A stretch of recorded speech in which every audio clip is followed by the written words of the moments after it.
ಈಗ ಸರ್ಕಾರಗಳು ಎಲ್ಲ ಫ್ರೀ ಯೋಜನೆ ಮಾಡಿದಾರಲ್ಲ ಅದನ್ನೆಲ್ಲ ಸ್ಟಾಪ್ ಮಾಡೋದು. ಈಗ ಸರ್ಕಾರ ಎಲ್ಲ ಸಾಲ ಮಾಡಿ ಕೋಟಿ ಸಾಲ ಮಾಡಿದ್ದಾರೆ. ಆ ಸಾಲ ತೀರಿಸ್ಬೇಕು ಅಂತಂದು ಎಲ್ಲ ಸ್ಟಾಪ್ ಮಾಡಿಬಿಟ್ಟು ಅದೇನೇನು ಮಾಡಿದ್ರೆ ಮತ್ತೆ ರಿಟರ್ನ್ ಆಗುತ್ತೆ, ಎಲ್ಲ ರಿಕವರ್ ಆಗುತ್ತೆ, ಸಾಲ ಎಲ್ಲ ತೀರಿಸ್ಬೋದು. ಇವರು ಫ್ರೀ ಯೋಜನೆ ಅಂತ ಕೊಟ್ಬಿಟ್ಟು ಇವ್ರು ಇಷ್ಟ ಬಂದಂಗೆ ಇವರು ಮಾಡಿದ್ರೆ ಹೆಂಗೆ ತೀರಿಸ್ತಾರೆ? ಎಲ್ಲ ಜನಗಳು ನಮ್ಮ ಮೇಲೆ ಹಾಕೋದು. ನಾನು ಈಗ ನಮ್ಮ ಸಾಲ ನಾವೆಲ್ಲ ಕಟ್ತೀವಿ, ನಮ್ಮಿಂದ ಅವ್ರು ಇದು ಮಾಡೋದಲ್ವ.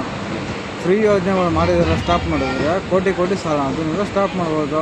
ಫ್ರೀ ಬಸ್ ಸ್ಟಾಪ್ ಮಾಡಲಿ, ಫ್ರೀ ವಿದ್ಯುತ್ ಸ್ಟಾಪ್ ಮಾಡಲಿ, ಮಹಿಳಾ ಸಂಘ ಎಲ್ಲ ಸ್ಟಾಪ್ ಮಾಡಲಿ, ಎಲ್ಲ ಸ್ಟಾಪ್ ಮಾಡಿ ಸಾಲ ಮಾಡೋದೆಲ್ಲ ತೀರಿಸ್ಬೋದು.